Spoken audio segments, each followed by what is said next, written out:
প্রিয় দর্শক আসসালামু আলাইকুম। হ্যামিলিয়নের বাঁশিওয়ালা আমরা ছোটবেলা থেকে গল্প শুনেছি। আমরা কি কেউ দেখেছি হ্যামিলিয়নের বাঁশিওয়ালার পেছনে কিভাবে মানুষ ঘুরে? এখন দেখতে পাচ্ছি তারেক রহমানের পেছনে যেভাবে ঘুরছে। এটা কোনো খুশি করানোর জন্য না। বিষয়টা কিন্তু বাস্তব। আপনারা দেখেন তারেক রহমান যেখানে যাচ্ছে হ্যামিলিয়নের বাঁশিওয়ালার মতো সবাই ছুটছে। কেউ ছাদ থেকে দেখছে, কেউ রাস্তা থেকে দেখছে, বাসের উপর ঝাঁপায়া পড়ছে সেলফি তোলার জন্য, এক নজর দেখার জন্য। মানে এই যে একটা উচ্ছ্বাস এখানে কিন্তু শুধু নেতাকর্মীরা না, সাধারণ মানুষ একটা উচ্ছ্বাস দেখাচ্ছে। তো এই যে হ্যামিলিয়নের বাঁশিওয়ালার মতো তারেক রহমানের পেছনে ছুটছে, তার একটা কারণ হচ্ছে যে ১৮ বছর পরে উনি দেশে ফিরেছেন এবং হচ্ছে যে এই ১৮ বছর উনাকে মানুষ দেখেনি এবং উনার যে পরিবর্তন বা উনার যে নির্যাতনের গল্প আ সেটাতে মানুষের একটা আবেগ কাজ করে। আরেকটা কাজ করে তারেক মানে খালেদা জিয়া এবং জিয়াউর রহমানের জন্য একটা তারেক রহমানের প্রতি মানুষের ভালোবাসা। আরেকটা ভালোবাসা হচ্ছে যে উনার বিনয় ভাব। মানে আমরা উনাকে রুড হতে দেখি না। উনি রুড হতে দেখি নাই বা দেখছি না এবং লন্ডন থেকে আসলে উনি অনেক কিছু শিখে গিয়েছেন। আজকে দেখছিলাম যে উনি অফিস থেকে বলছেন যে, "আপনারা একটা কাগজ খুঁজে পাইলে আপনারা এটা ফেলে দেন এবং আপনারা রাস্তা পরিষ্কার করেন।" উনি কিন্তু চাচ্ছে না যে উনার জন্য এই যানজটটা তৈরি হোক। কিন্তু অতি উৎসাহী জনগণ এবং অতি উৎসাহী আইনশৃঙ্খলা বাহিনী এই যানজটটা তৈরি করতেছে। এতে করে উনাকে বিতর্কিত করার চেষ্টা করা হচ্ছে। আমি বলছি না যে তারেক রহমানের মানে একেবারে শুদ্ধ একজন মানুষ। কিন্তু এখন পর্যন্ত তারেক রহমান আপনারা নিশ্চয়ই খেয়াল করেছেন বিবিসিতে যে সাক্ষাৎকার দিয়েছেন, একটাতেও উনার কোনো বেফাঁস কোনো কথা আসে নাই। এবং বাংলাদেশ থেকে মানে লন্ডন থেকে যাওয়ার পরে উনার একটা চালচলন, একটা মানে কথা কেউ খুঁত ধরতে পারে নাই। আপনি কি মনে করছেন যে বসে নাই খুঁত ধরার জন্য? সবাই কিন্তু বসে আসে তারেক রহমানের কোনো একটা চালচলন বা কোনো একটা কথাবার্তার খুঁত ধরে তাকে আক্রমণ করার সেই শত্রুপক্ষ কিন্তু বসে আছে সব দিক থেকেই। ধরেন জামাতের কি বসে নাই? জামাতেরও বসে আছে। কিন্তু তারেক রহমানের সেইটা কিন্তু খুঁজে পাচ্ছে না। আসলেই খুঁজে পাচ্ছে না এখন।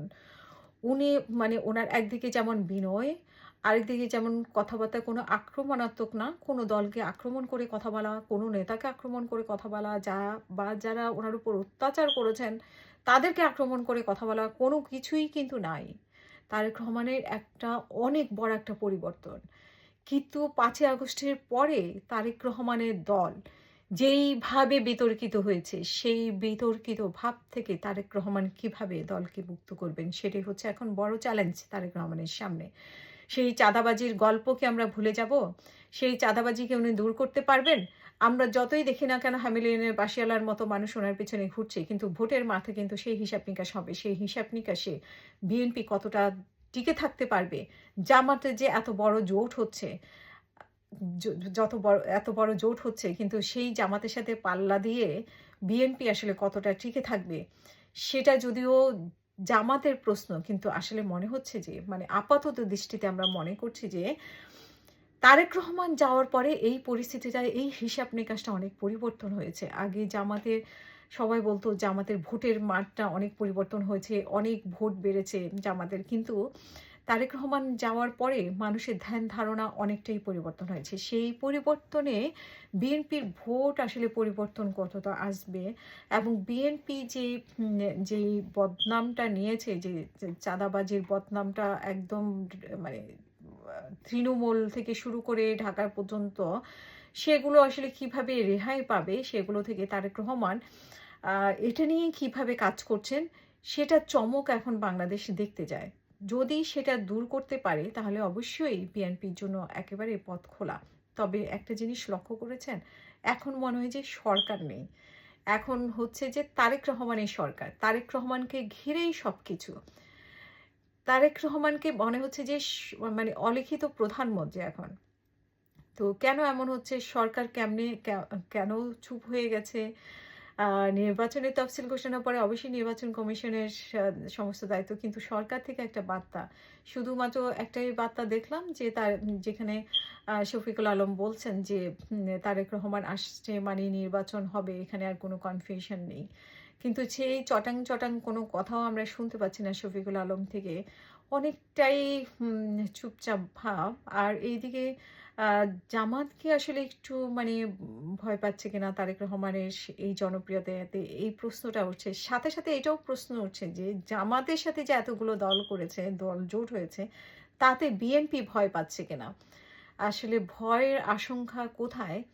এবং তারেক রহমানের যেই এখন যেই নমনীয়তা এবং যে আ মানে সহনশীলতা, যে কাউকে আক্রমণ করে কথা না বলা, অতিরিক্ত তোষামোদি না করা বা নিজের পরিবারের গল্প করা, মানে যেগুলো রাজনীতির ক্ষেত্রে হয়ে থাকে, আমরা সাধারণত দেখে থাকি যে নিজের মানে দলের কথা বা নিজের পরিবারের কথা, পরিবারতান্ত্রিক মানে রাজনীতিতে আমরা যেটা দেখি যে পরিবারের কথা বারবার বলা, কিন্তু সেগুলো উনি করছেন না। এবং খুব নমনীয় হয়ে উনি কথা বলছেন। মেপে, মেপে কথা বলছেন। যেটা কথা বলা উচিত সেটা কথা বলছেন। মানে একজন আদর্শ রাজনীতিবিদকে মানুষ যেটা দেখতে চায়, তারেক রহমানের মধ্যে সেই দিকগুলো দেখা যাচ্ছে। যেগুলো আমাদেরকে খুব বিরক্ত লাগতো, যে অন্য দলকে আক্রমণ করে কথা বলা বা নিজের দল সম্পর্কে অতিরিক্ত কথা বলা, অতিরিক্ত প্রশংসা করা বা নিজেদের পরিবার সম্পর্কে অতিরিক্ত প্রশংসা করা, সেই দিকগুলো আমরা আসলে তারেক রহমানের মধ্যে দেখছি না। এখন আরেক মানে শুধু বড় চ্যালেঞ্জ হচ্ছে তারেক রহমান দলকে কিভাবে পরিবর্তন করবেন এবং হাওয়া ভবন আবার মানে গড়ে উঠবে কিনা, এবং লন্ডনে যে সিন্ডিকেট এখন ওনার আশেপাশে ঘুরে বেড়াচ্ছে, সেই সিন্ডিকেট উনি ভাঙতে পারবেন কিনা, এগুলো হচ্ছে তারেক রহমানের সামনে চ্যালেঞ্জ। তারপরে দেখা যাবে যে ভোটের মাঠে যে যুদ্ধ শুরু হয়েছে, বিএনপি বনাম জামাত ইসলাম, সেই যুদ্ধে কে টিকে থাকে এবং কে জয়লাভ করে, কার ভয়ে কে তটস্থ, সেই প্রশ্ন ওঠার আগে আসলে কে কতটা জনগণের মনের দল হয়ে উঠতে পারে, সেটা হচ্ছে জনগণের আশা পূরণের দল হয়ে উঠতে পারে, সেটাই এখন বড় প্রশ্ন।